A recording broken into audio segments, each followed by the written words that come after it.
Hi guys, you are watching pharmacist Tayyab YouTube channel and I am Tayyab. आज हम pathology lecture series का lecture number 2 आप सुन रहे हैं। सबसे पहले मैं ये कहूँगा, अगर आप मेरे चैनल पे नए हैं तो जल्दी से जो नीचे रेड बटन है इसे प्रेस कर दें और साथ में जो बेल आइकन है उसे प्रेस कर दें, ताकि मेरी जो भी वीडियो इस चैनल पे अपलोड हो वो आप तक ऑटोमेटिकली उसका नोटिफिकेशन पहुँच जाए। जी चले देखते हैं आज हमारे पास लेक्चर 2 का टॉपिक क्या है। आज हमारे पास टॉपिक है जी सेल इंजरी के बारे में पढ़ेंगे, सेल अडेप्टेशन और सेल डेथ के हवाले से हम आज पढ़ेंगे। इसमें सब हेडिंग क्या क्या पढ़ेंगे, ये भी इंट्रोडक्टरी लेक्चर है पैथोलॉजी के हवाले से। सब हेडिंग जो है हमारे पास पैथोलॉजी को ज़रा समराइज़ करेंगे कि पैथोलॉजी सब्जेक्ट जो है वो क्या होता है, उसकी डेफिनेशन क्या है। नेक्स्ट हम डिस्कस करेंगे जो कॉमन टर्मिनोलॉजी इस्तेमाल होते हैं पैथोलॉजी में, उनकी क्या का डिस्क्रिप्शन है, उनकी अंडरस्टैंडिंग करेंगे। तकरीबन जो भी मोस्ट इम्पोर्टेंट हमारे पास टर्मिनोलॉजीज़ हैं उन सब को आज हम डिस्कस करेंगे। इसके अलावा हम देखेंगे कि सेल इंजरी क्या होती है, फिर देखेंगे कि एटियोलॉजी सेल इंजरी क्या है, क्या हम सेल इंजरी को डिजीज़ कह सकते हैं या सेल इंजरी की वजह से डिजीज़ होती है या डिजीज़ होती क्या, आज हम ये देखेंगे। फिर देखेंगे कि सेलुलर रिस्पॉन्स जो है, यानी सेल इंजरी हो गई और सेल इंजरी के दौरान सेलुलर रिस्पॉन्स क्या होता है, इसको हम स्टडी करेंगे। लास्ट में हम एक टर्म देखेंगे, आयोट्रोजेनिक काजेज क्या होती हैं और आइडियोपैथिक डिजीज़ क्या होती हैं, आइडियोपैथिक डिजीज़ क्या होती हैं। आइए हम अपने लेक्चर को स्टार्ट करते हैं। सबसे पहले हम पैथोलॉजी को देखते हैं। पैथो मीन डिजीज़, लोगो मीन स्टडी, यानी कि स्टडी ऑफ डिजीज़। तो हम इसे कैसे डिफाइन कर सकते हैं, the branch of medicine that deal with the nature of disease, यानी डिजीज़ के हवाले से हम उसकी नेचर को देखना, उसकी काजेज़ क्या है, उसका मैकेनिज़्म क्या है, उसकी जो और मैकेनिज़्म में डिटेल और पूरे ऑर्गेनिज्म के अंदर डिफरेंट जो हमारे पास सिस्टम्स हैं, जैसे लंग्स का सिस्टम है, हार्ट का सिस्टम है, लीवर का सिस्टम है, तो हर सिस्टम पे जाकर देखना कि इस डिज़ीज़ का क्या क्या इफ़ेक्ट है, किस ऑर्गन पे क्या इफेक्ट है, कि उसको यानी कि जो नॉर्मल फंक्शन है, नॉर्मल फिजियोलॉजी है, उसको इसने बूस्ट अप कर दिया है या इसको रिड्यूस कर दिया है, ताकि हम एक्चुअली डिज़ीज़ की नेचर को पढ़ सकें। इसकी एक और डेफिनेशन ये होती है कि साइंटिफिक स्टडी है, यानी कि ये बिल्कुल ऑर्गेनाइज्ड स्टडी होती है। किस हवाले से कि जब बॉडी में डिजीज़ होती है तो उस वक्त कौन कौन से स्ट्रक्चर चेंजेस आएंगे, कौन कौन से फंक्शनल चेंजिंग आएंगे। तो जैसे डिजीज़ होती है तो या तो स्ट्रक्चर में चेंज आएगा, और स्ट्रक्चर में चेंज आने की वजह से फंक्शन में भी चेंज आ जाएगा। जैसे मैं आपको हेमोग्लोबिन की मिसाल देता हूँ, तो हेमोग्लोबिन में क्या होता है कि अगर वो उसमें एक अमाइनो एसिड रिप्लेस हो जाए, गलत लग जाए, तो वो सिकल सेल एनीमिया हो जाता है, यानी कि उसमें स्ट्रक्चर भी चेंज हो गया, प्लस साथ साथ उसका जो फंक्शन था ऑक्सीजन कैरी करने का वो भी चेंज हो गया। तो हम पैथोलॉजी में डिजीज़ को फोकस करते हुए डिजीज़ के सारे एस्पेक्ट्स को देखते हैं, उनकी डिटेल, मुकम्मल डिटेल देखते हैं कि वो डिज़ीज़ क्या है, कैसी होती है, उसका ट्रीटमेंट क्या है, उसको प्रिवेंट कैसे किया जा सकता है, उसे पूरी कम्युनिटी में फैलने से कैसे रोका जा सकता है, और अगर हमारे पास बहुत ज़्यादा पेशेंट आ जाएँ तो उसकी क्या यानी कि क्या हिकमत अमली होनी चाहिए। तो आइए चलते हैं टर्मिनोलॉजी की तरफ। सबसे पहले पेशेंट को देखते हैं। पेशेंट क्या होता है, वो पर्सन, वो शख्स, वो आदमी जिसको बीमारी हो जाए उसे हम पेशेंट कहते हैं पैथोलॉजी की लैंग्वेज में। नेक्स्ट देखते हैं जी, ल्यूजन क्या होता है। जब भी किसी भी ऑर्गेनिज्म के अंदर या जो हमारे पास एक्सपेरिमेंटल एनिमल है, दोनों में, यानी कि इंडिविजुअल या एक्सपेरिमेंटल एनिमल, उनके अंदर अगर डिजीज़ हो, यानी इंडिविजुअल में डिजीज़ होती है और एक्सपेरिमेंटल एनिमल के अंदर हम डिजीज़ इंड्यूस करवाते हैं डिजीज़ को स्टडी करने के लिए, तो जब डिजीज़ हो या डिजीज़ इंड्यूस कराई जाए उस वक़्त जो टिश्यू और सेल लेवल पे जाके चेंजिंग आएंगी, उन सारी की सारी तब्दीलियों को हम क्या कहते हैं, ल्यूजन्स कहते हैं। फिर पैथोलॉजिकल चेंजिंग या मॉर्फोलॉजिकल चेंजिंग क्या होती हैं, ये दो तरह की होती हैं। एक मैक्रोस्कोपिक होती है, यानी जिसे ग्रॉस पैथोलॉजी में पढ़ते हैं, यानी जो हमें आम आँख से नज़र आ सकती हैं, और दूसरी माइक्रोस्कोपिक एग्जामिनेशन होती है, यानी कि with the aid of microscope हम उसको स्टडी करते हैं। देखना वही है कि टिश्यू और सेल लेवल पे जाके कि कौन कौन सा स्ट्रक्चर चेंज आया, कौन कौन सा फंक्शन चेंज आया। नेक्स्ट देखते हैं हम कैजियल फैक्टर्स क्या होते हैं। Responsible for the lesions are included in aetiology of disease, यानी कि वो तमाम वजूहात जिसकी वजह से डिज़ीज़ हो रही है या डिज़ीज़ स्प्रेड हो रही है या जिसकी वजह से डिज़ीज़ जो है वो सीवियर कंडीशन में जा रही है, या वो ये सारी की सारी जो भी फैक्टर्स होते हैं, काजेज़ होती हैं, उन्हें कैजल फैक्टर्स कहते हैं। नेक्स्ट एटियोलॉजी को देखते हैं। एटियोलॉजी यही है कि वाई द डिजीज़, कि डिजीज़ क्यों हुई या कहाँ से हुई, उसके काजिज़ क्या क्या हैं। एटियोलॉजी और ये जो कैजल फैक्टर्स हैं और एटियोलॉजी ये सेम चीज़ होती है ऑलमोस्ट, कि हम देखते हैं कि इन्वायरमेंटल फैक्टर है, इनहेरिटेंट फैक्टर है, इसमें हमारे पास क्रोमोसोम में तब्दीली आई है, इसमें हमारे पास बॉडी के इंटरनल इन्वायरमेंट में, सेल के इंटरनल इन्वायरमेंट में तब्दीली आई है, या सेल के एक्सटर्नल इन्वायरमेंट में तब्दीली आई है, या ह्यूमन जो इंडिविजुअल है इसके इंटरनल इन्वायरमेंट में तब्दीली आ गई है, या इसके एटीट्यूड जो है टुवर्ड अपने न्यूट्रिशन लेने का उसमें तब्दीली आ गई है, या इसे मिल नहीं रहा। तो जो भी फैक्टर होगा हम उन सबको कैटेगराइज करते हैं पैथोलॉजी में, ताकि डिजीज़ की जब काज पता होंगी तो हमें उसका मैकेनिज़्म पता चल जाएगा। जैसे ही मैकेनिज़्म पता चलेगा हम क्या करेंगे, हम उसका ट्रीटमेंट को फाइंड कर सकेंगे और अच्छा और बेहतर इलाज कर सकेंगे। नेक्स्ट देखते हैं जी मैकेनिज़्म क्या होता है। मैकेनिज़्म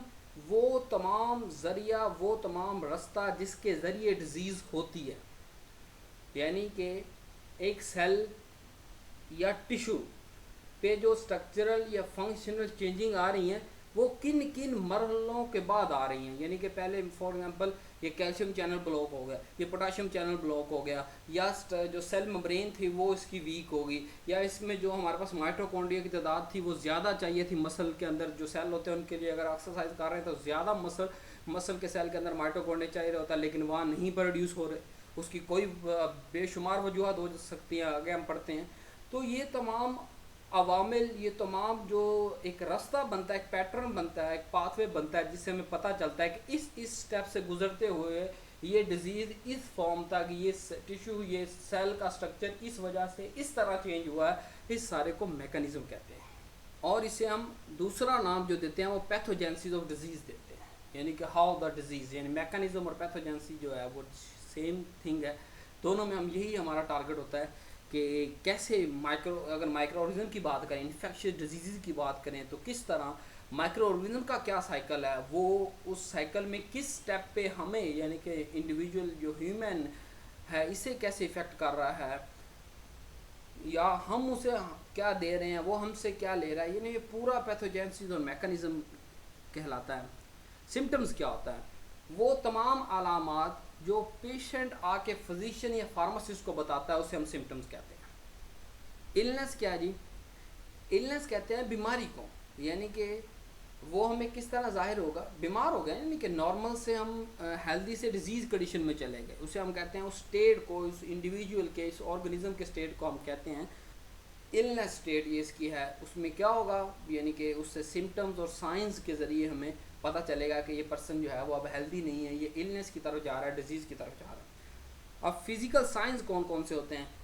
फिज़िकल साइंस ये होते हैं कि जो फिजिशियन या फार्मासिस्ट सर्च आउट करता है पेशेंट के अंदर, अपनी जो है वो माइक्रोस्कोपिक भी, यानी कि आम उससे बातचीत करके रूटीन का पता, यानी कि पेशेंट तो नहीं बताता फॉर एग्जाम्पल सारी चीज़ें यहाँ के, जो पेशेंट बताएगा वो सिम्टम्स होंगी, और जो फिजिशियन खुद पूछ रहा है या खुद ऑब्जर्व कर रहा है, जैसे इसकी आइज़ जो है वो येलो हो गया उसका कलर, इसका जो है वो ओवरऑल स्किन का कलर जो है वो बहुत ज़्यादा डार्क हो गया, या टेस्ट करवाया जाएगा माइक्रोस्कोपिकली और उससे एवेल्यूएट करके कोई चीज़ निकालेगा कि ये इसके लिवर फंक्शन कम हो गया, ये इसका ये, तो ये सारी चीज़ें साइंस हैं। इन दोनों के बाद हम आगे ट्रीटमेंट की तरफ जाते हैं। अब सिंड्रोम क्या होता है। अब डिजीज़ तो ये होता है ना कि एक ख़ास जो है वो सिम्टम्स और साइंस के बाद हमें पता चल जाता है कि ये डिज़ीज़ है। कोई और डिज़ीज़ होगी उसकी और साइन और सिम्टम्स होगी, तीसरी अगर कोई डिज़ीज़ होगी उसकी अपनी साइन और सिम्टम्स होगी। लेकिन बाज़ दफ़ा ऐसा होता है मुख्तलिफ ऑर्गेनिज़म्स के अंदर, इंडिविजुअल्स के अंदर, ह्यूमन बीइंग के अंदर, इंसान के अंदर, कि एक से ज़्यादा बीमारियों की उसके अंदर सिम्टम्स और साइन ज़ाहिर होने शुरू हो जाती हैं।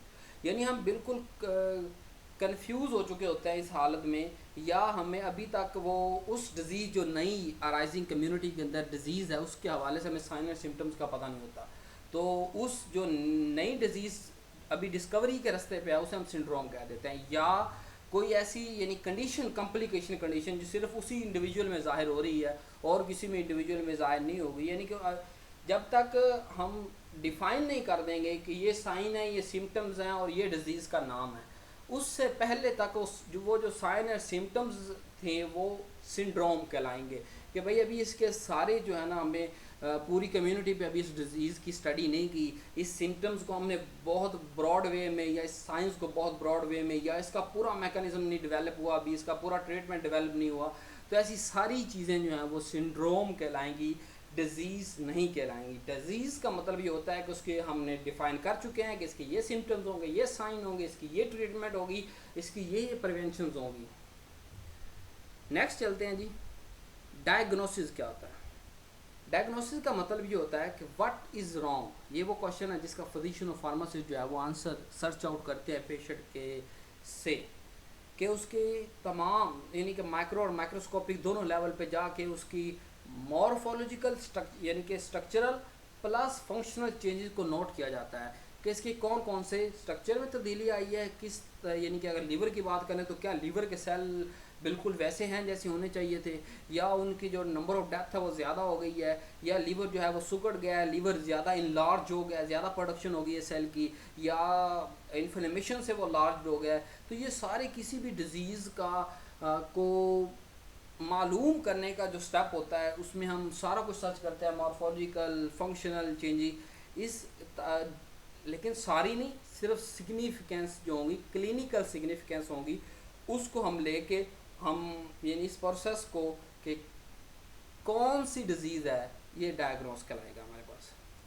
अब प्रोग्नोसिस क्या होती है कि अब नेक्स्ट क्या होने जा रहा है, यानी कि ये फिजिशियन या फार्मासिस्ट जो है वो प्रेडिक्ट करता है। फिजिशियन इस तरह प्रेडिक्ट करता है जैसे कैंसर के स्टेज में, यानी अगर किसी को कैंसर है तो फिजिशियन क्या करेगा, प्रोग्नोसिस यानी कि अपनी प्रेडिक्शन क्या देगा कि ये 2 माह तक जो है वो, यानी उसके सामने सारे क्लिनिकल फाइंडिंग आ चुकी होती है, उस बुनियाद पर वो कहता है कि ये पर्सन 2 माह तक रहेगा। तो उसका ये बात कहना है कि 2 माह तक रहेगा, ये क्या कहलाएगा, ये डायग्नोसिस में नहीं आएगा, ये प्रोग्नोसिस में आएगा।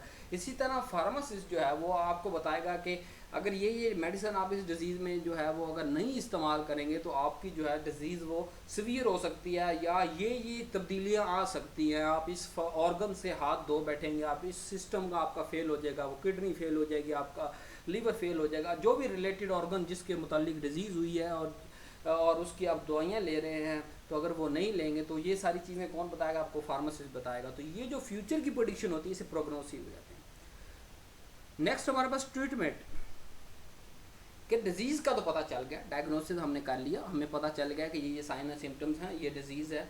अब हमें उसका मैकेनिज्म का पहले से पता है, क्योंकि हम अगर प्रैक्टिस कर रहे हैं तो हमें सारी जो फार्मासिस्ट को पैथोलॉजी भी आती है, फिजिशियन को पैथोलॉजी भी आती है, हमें फ़ौरन उसका मैकेनिज्म हमारे जहन में आ जाएगा, और फिर उसके बाद हम उसके पॉसिबल ट्रीटमेंट की तरफ जाएंगे, यानी कि कौन कौन से मेडिकल एजेंट जो हैं वो इसे देने चाहिए, ताकि अगर कोई सिस्टम बूस्ट अप हो गया तो उसे रिड्यूस करके कम करके नॉर्मल पे लाना, अगर कोई सिस्टम बिल्कुल ही जो है वो अपना फंक्शन छोड़ता चला जा रहा है, कोई ऑर्गन सिस्टम, तो उसको बूस्ट अप करके नॉर्मल पे लेके आना।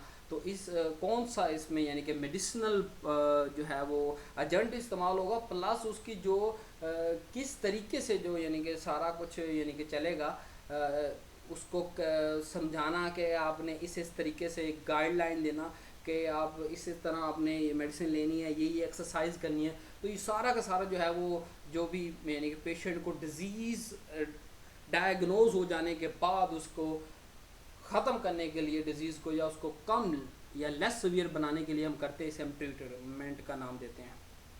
प्रिवेंशन क्या होती है, प्रिवेंशन ये होती है कि जब हमें एक ख़ास डिज़ीज़ का पता चल गया है, अब उसकी कम्प्लिकेशन को ना होने देना, अब उसको स्प्रेड होने से बचाना। जैसे कैंसर का हमें पता चल गया तो उसे अगर बेनाइन कंडीशन में शुरू में ही पता चल गया तो उसे मलिग्नेंट बनने से बचाना, उसे पूरी बॉडी में फैलने से बचाना। उसकी डिफरेंट कंडीशंस हो सकती हैं, हर पेशेंट में उसके लिए अलग से हो सकता है, लेकिन ये सारा कैसे होगा, जब हमें पैथोलॉजी का अच्छा नॉलेज होगा।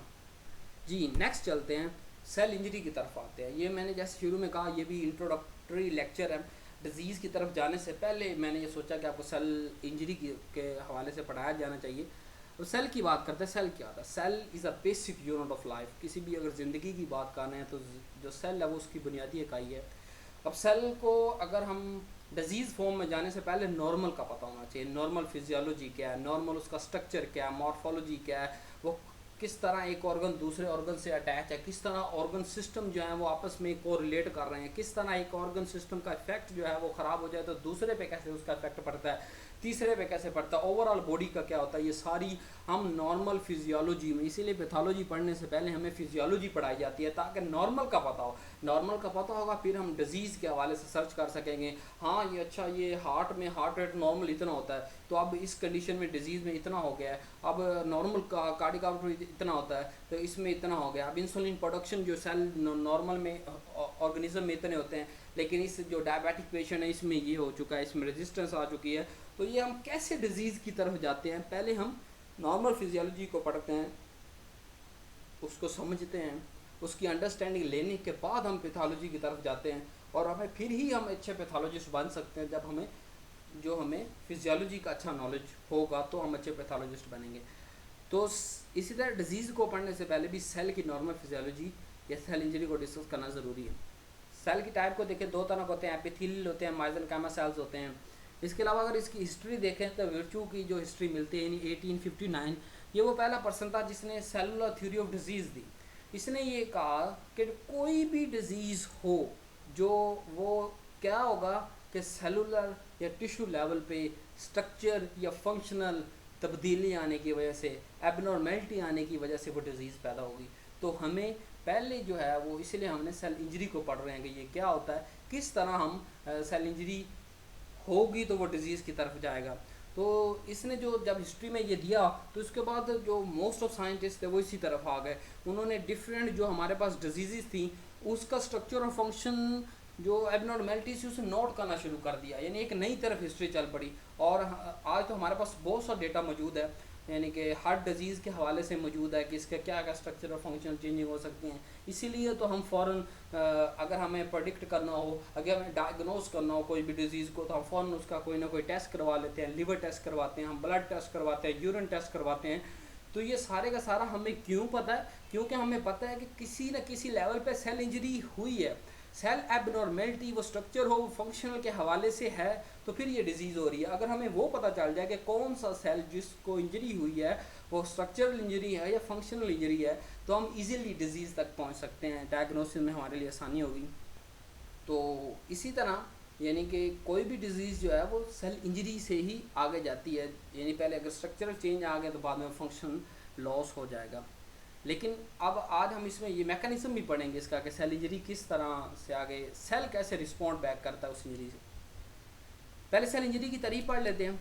सेल इंजरी क्या होता है कि सेल के इंटरनल इन्वायरमेंट यानी उसके अपने साइटोप्लाज्म में, या सेल के बाहर, या ऑर्गेनिज्म के इंडिविजुअल पूरे ऑर्गेनिज्म की बात करें तो उसके एक्सटर्नल इन्वायरमेंट में अगर कोई चेंजिंग आए तो सेल स्ट्रेस कंडीशन में चला जाता है। जैसे हीट की बात करते हैं, अगर ज़्यादा गर्मी हो जाए तो इसका क्या मतलब, हमारा पूरा बॉडी स्ट्रेस में है, वो ज़्यादा स्वेटिंग करेगा, ज़्यादा जो है वो पानी जो है वो बाहर भेजेगा ताकि हमारा जो बॉडी टेम्परेचर है ये नॉर्मल रहे। तब होता क्या है, यानी पहला स्टेप ये है कि सेल या सेल के अंदर या सेल के बाहर इन्वायरमेंट में अगर कोई तब्दीली आए तो सेल क्या है, एक स्ट्रेस कंडीशन में चला जाता है, जिसे हम क्या कहते हैं, सेल इंजरी कहते हैं। अब होता क्या है कि हर सेल जो है ना, हर सेल के अंदर अपना बिल्ट इन मैकेनिज्म मौजूद है कि उसने किस तरह रिस्पॉन्ड बैक करना है, कि उसके अगर बाहर इन्वायरमेंट में तब्दीली आए, कौन सी तब्दीली आए और उसके हवाले से उसने कौन सा स्टेप लेना है। तो ये सारे का सारा प्रोग्रेस जो है इन बिल्ट मैकेनिज्म हर सेल के अंदर मौजूद है। अब ये किस पे डिपेंड कर रहा होता है, ये सेलुलर रिस्पॉन्स जो है वो दो चीज़ों पे डिपेंड कर रहा होता है कि कौन सा सेल इन्वॉल्व है जिस पे स्ट्रेस आई है, और कौन सा टिश्यू इन्वॉल्व है, प्लस कितनी स्ट्रेस आई है, वो उसका लेवल क्या है, वो माइल्ड स्ट्रेस है, वो मेजर स्ट्रेस है, वो परसिस्टेंट है, वो सीवियर है, उसकी क्या है, उसी हवाले से सेल इंजरी आगे जो प्रोग्रेस करेगी। नेक्स्ट देखते हैं जी, हमारे पास सेल इंजरी की एटियोलॉजी देखते हैं कि कौन कौन सी काजेज़ होंगी जिसकी वजह से सेल इंजरी होगी, और वो सेल इंजरी फिर जो है लीड टू डिजीज़ की तरफ जाएगी। हमारे पास पहली काज जो है हाइपोक्सी है। इसका मतलब होता है डेफिशिएंसी ऑफ ऑक्सीजन, यानी ऑक्सीजन की कमी की वजह से पूरे बॉडी सेल जो है वो स्ट्रेस की कंडीशन में चला जाता है। जिस सेल को ऑक्सीजन नहीं मिलेगी वो अपना फंक्शन कैसे कैरी आउट कर पाएगा, वो किस तरह अपना मेटाबॉलिज्म को, वो किस तरह अपने साइटोप्लाज्म को मेंटेन करेगा, किस तरह से वो एनर्जी बनाएगा। अगर कोई उसे रिपेयरिंग करनी है, अपनी सेल मेम्ब्रेन की रिपेयरिंग करनी है, अपनी कोई ऑर्गेनेलिज बनानी है, तो वो फंक्शन आउट नहीं कर सकेगा। दूसरा इसकी है जी इस्कीमिया। इस्कीमिया क्या होता है? Reduce blood supply. इससे भी क्या होता है, इससे इस्कीमिया आगे जाके हाइपोक्सिया की शक्ल इख्तियार करता है, यानी कि पहले किसी पार्ट को ब्लड सप्लाई रुक गई, जब ब्लड सप्लाई नहीं जा रही तो वहाँ हाइपोक्सिया भी होगा, यानी ऑक्सीजन की कमी हो जाएगी, प्लस साथ साथ जो न्यूट्रिशन डेफिशिएंसी होगी तो वो सेल जो है वो स्ट्रेस फॉर्म में जाएगा, वहाँ से वो सेल इंजरी की तरफ जाएगा। और अगर एक ये प्रोसेस चलता रहा, ये स्ट्रेस देर पा हुई, तो वो सेल इंजरी जो है वो एक डिजीज़ की शक्ल इख्तियार कर लेगी। नेक्स्ट देखते हैं aetiology, infectious agent. Infectious agent का मतलब ये वायरस, बैक्टीरिया, प्रोटोजोआ, यानी कि हमारे फॉर एग्जाम्पल लीवर के सेल्स पे वायरसेस ने अटैक कर दिया है तो हमारा सेल जो है वो कंप्रोमाइज्ड फॉर्म में चला गया, हमारा सेल जो है वो स्ट्रेस फॉर्म में चला गया। अब क्या करेगा सेल भी, तो इसके रिस्पॉन्ड बैक करेगा, जिसे हम अगली वीडियोस में पढ़ें, अगली जो है स्लाइड्स में पढ़ेंगे कि एक सेल जो है सेल इंजरी को किस तरह रिस्पॉन्ड बैक करता है।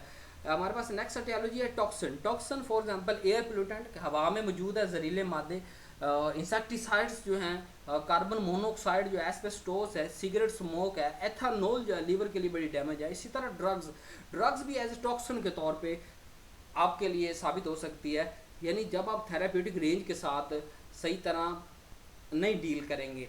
जैसे थेराप्यूटिक रेंज उसकी XYZ है, आप क्या करते हैं, आप W पे वो दे रहे हैं, या आप डबल X कर दिया आपने, यानी कि उसकी डोज को डबल दे दिया या डोज को रिड्यूस कर दिया, तो ये दोनों हालतों में टॉक्सिन है। कैसे दोनों हालतों में टॉक्सिन है? ड्रग आप थेराप्यूटिक डोज से कम देंगे तो डिजीज़ से इफेक्ट नहीं होगा, डिजीज़ सीवियर हो जाएगी, क्योंकि आपने प्रॉपर डोज ही नहीं दी उसे, तो डिजीज़ कंट्रोल नहीं होगी।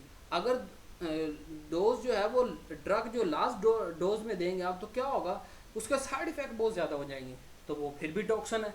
यानी कि अगर उसका कोई ऐसा मेजर साइड इफ़ेक्ट है जो उस ऑर्गेनिज्म के अंदर के लिए डेंजरस है, तो आपने डोज भी डबल दे दी, उससे साइड इफ़ेक्ट जो है वो 2 गुना होगा, और वो उसके लिए एक डिज़ीज़ के साथ एक और नई डिज़ीज़ जो है वो सामने आ जाएगी। तो इस तरह ड्रग के यूज़ के हवाले से भी, यानी ड्रग को ड्रग के तौर पे हमें इस्तेमाल करना है, उसे टॉक्सिन नहीं बनने देना। नेक्स्ट देखते हैं जी, इम्यूनोलॉजिकल एबनॉर्मेलिटीज़ किस तरह सेल इंजरी और डिजीज़ की तरफ लेके जाती हैं सेल को। इम्यून सिस्टम मतलब डिफेंस सिस्टम, यानी कि जो हमारा डिफेंस सिस्टम मौजूद है, जो माइक्रो ऑर्गेनिज्म से लड़ता है, जो फॉरेन पार्टिकल से लड़ता है। अब इम्यून, अगर वो डिफेंस सिस्टम हमारा जो है वो तबाह हो जाए, उसे सही तरीके से वो जो डिफरेंट हमारे पास मैकेनिज़म्स है उसको सही कैरी आउट ना करे अपने मैकेनिज़म्स को। For example hyper sensitive reaction.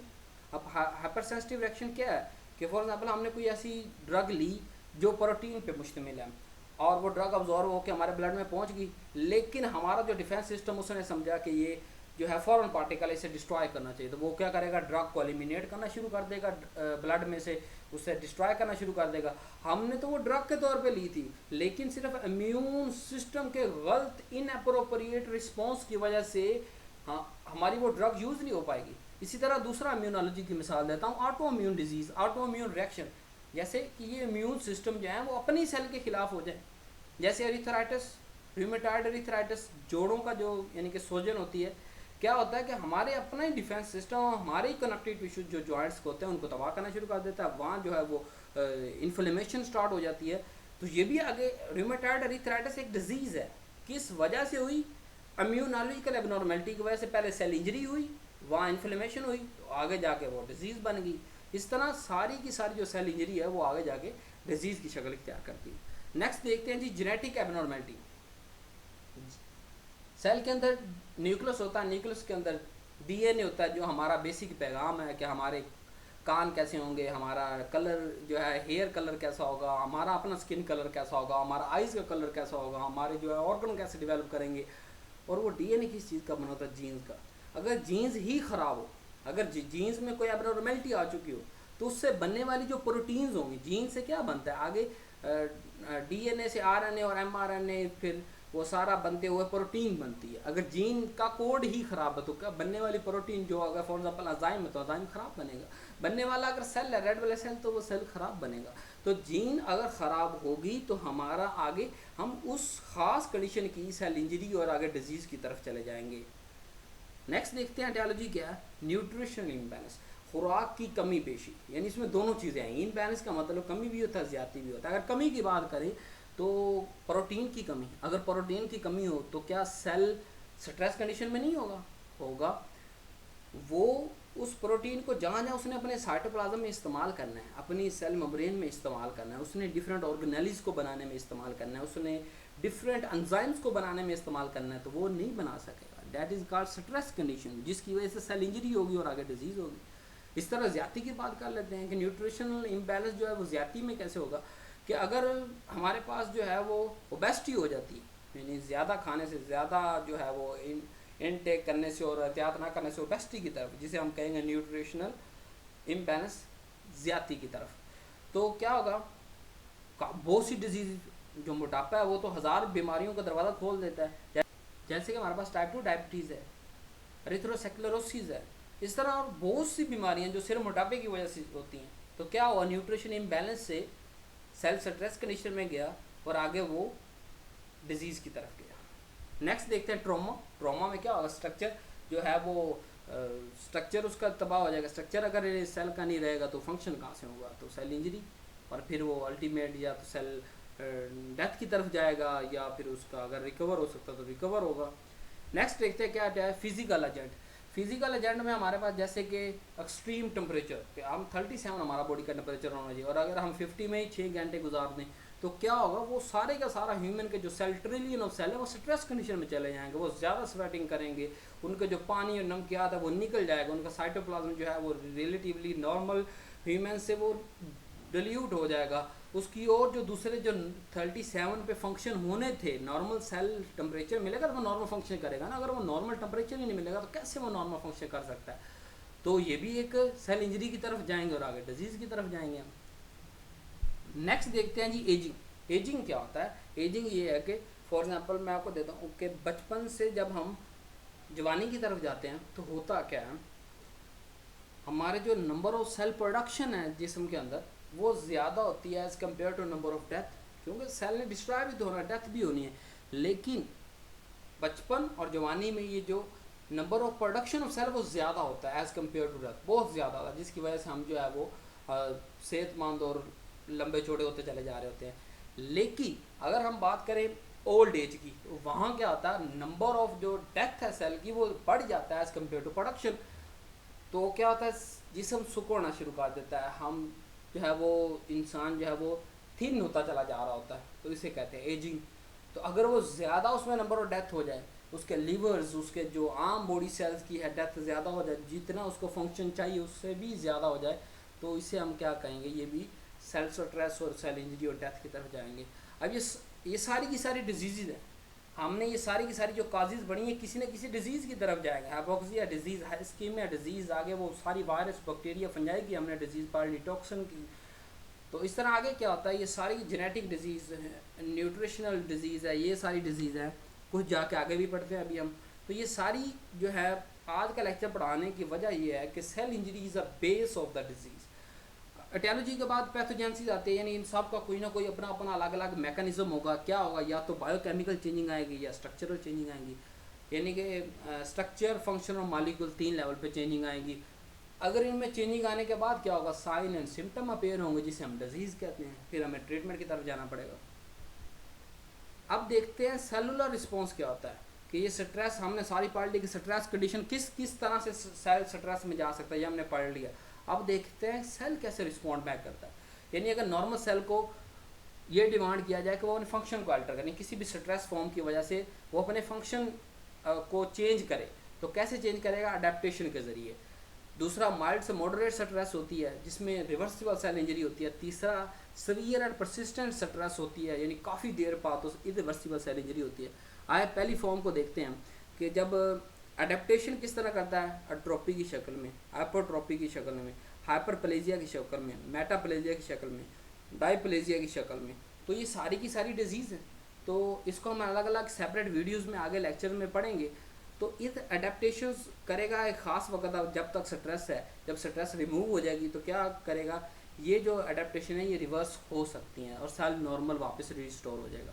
अब दूसरा देखते हैं कि अगर माइल्ड से मॉडरेट स्ट्रेस हो तो सेल क्या करता है, सेल में अंदर डी जनरेशन हो जाती है, सब सेलुलर जो है वो अंदर कंटेंट है वो चेंज हो जाता है, इंट्रा सेलुलर अकोमोलेशन जो है वो मुख्तलिफ हो जाती है। लेकिन स्ट्रेस इसमें रिमूव करेंगे तो क्या होगा, इसे रिपेयर और हीलिंग का एक टाइम पीरियड चाहिए होगा। कि ये अपने जो डी जनरेशन हो चुका है उसे जनरेशन की तरफ, और जो कंटेंट चेंज हो चुके हैं उन्हें अपने रिस्टोर और रिकवर की तरफ जाएगा। यानी कि वहाँ पीछे फर्स्ट लेवल पे स्ट्रेस होगी तो माइल्ड स्ट्रेस होगी, तो या माइनर स्ट्रेस होगी तो उसमें जो है वो जो है रिवर्स ज़्यादा इजी है, नॉर्मल सेल की तरफ आना ज़्यादा आसान है बनस्बत इसके माइल्ड और मॉडरेट में रिपेयर और हीलिंग चाहिए होगी।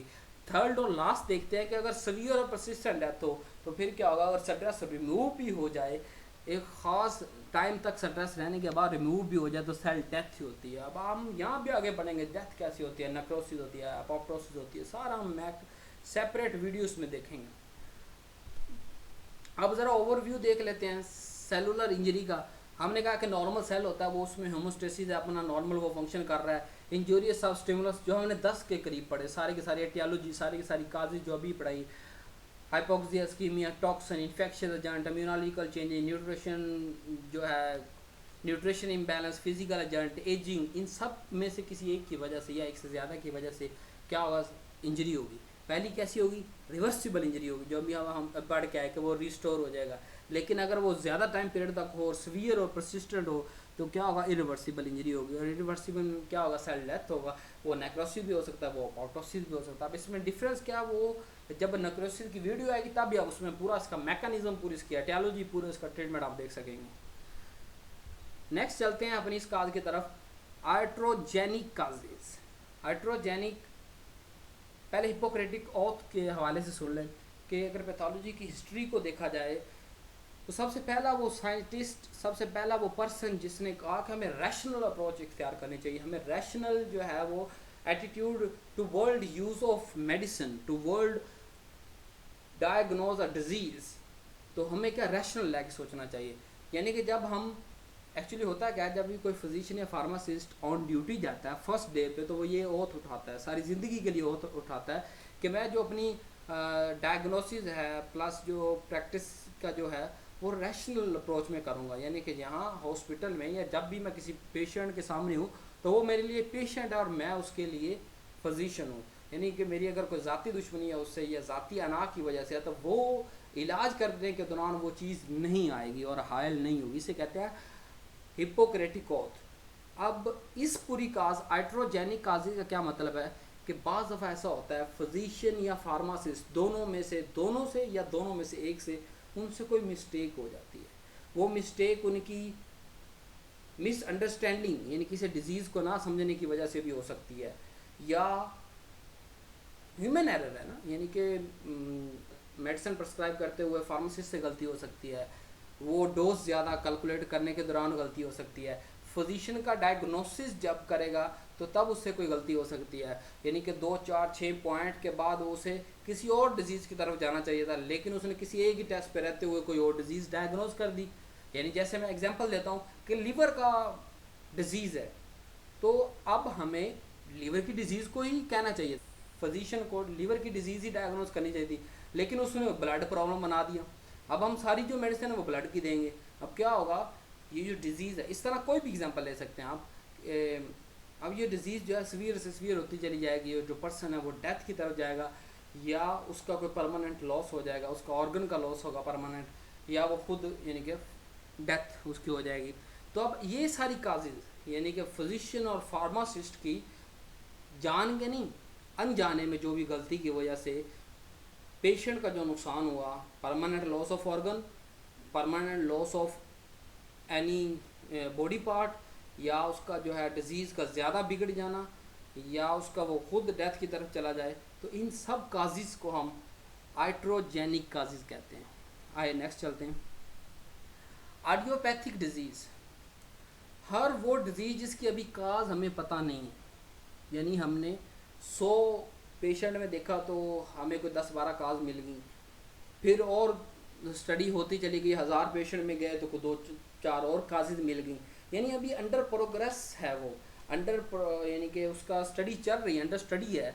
तो क्या होगा, ऐसी डिजीज़ को हम आइडियोपैथिक डिजीज़ कहेंगे कि जिसके हमें काज नहीं पता। एग्जांपल देता हूँ, हाइपरटेंशन में एसेंशियल हाइपरटेंशन में क्या होता है, 90% हमें काज का पता ही नहीं होता, हम सिर्फ साइन और सिम्टम्स पे ही इत्तफा कर रहे होते हैं और उसी को रिड्यूस करने में लगे होते हैं कि हार्ट रेट को ज़रा नॉर्मल कर लो, कार्डियक आउटपुट को ज़रा नॉर्मल कर लो, लेकिन उसकी एक्चुअल जो काज है वो हमें नहीं पता होती। इसी तरह कैंसर की बहुत अभी ये टाइप जो है वो काफ़ी सारी ऐसी इकसाम है कैंसर की जिसकी हमें मुकम्मल काज का नहीं पता कि ये कैंसर तो हो गया है, इसका ट्रीटमेंट हम इलाज भी कर रहे हैं जैसी टेक्नोलॉजी हमारे पास है, लेकिन इसकी काज का अभी तक नहीं पता चला। तो ऐसी और भी बहुत सी डिजीज़ है, इन सब डिजीज़ को हम क्या एक कॉमन नेम देते हैं आर्डियोपैथिक डिजीज़ के। अभी इनकी और स्टडी होना ज़रूरी है, इनकी काज का पता होना ज़रूरी है। तो आज के जो लेक्चर का बेसिक मकसद था वो यही था कि हम डिज़ीज़ नेक्स्ट लेक्चर में स्टार्ट करने जा रहे हैं। इंडिविजुअली हर डिज़ीज़ को हम देखेंगे, तो लेकिन आपको डिज़ीज़ पढ़ाने से पहले आपको ये चीज़ पता होनी चाहिए सेल इंजरी के हवाले से किस तरह सेल इंजरी की यानी कि किस तरह यानी अडेप्टेशन की वजह से वो डिज़ीज़ हुई है, वो रिवर्सिबल सेल इंजरी की वजह से हुई है, उसकी एटियोलॉजी क्या काजेज़ जो है वो इन सब एटियोलॉजी को अलग अलग हम एक एक वीडियो में देखेंगे, इन सब अडेप्टेशन को अलग अलग एक एक वीडियो में देखेंगे, इन सब रिवर्सिबल और इरिवर्सिबल ये सेल डेथ को अलग अलग एक एक वीडियो में इन सब टॉपिक्स को इंशाल्लाह हम डिस्कस करेंगे। आज के लेक्चर के लिए यहीं तक। Do not forget to subscribe our channel, press the bell icon to get more and latest video. ये नीचे जो लाल बटन नज़र आ रहा है आप इसको जल्दी से प्रेस कर दें, साथ में बेल आइकन को प्रेस कर दें। Good bye, thank you.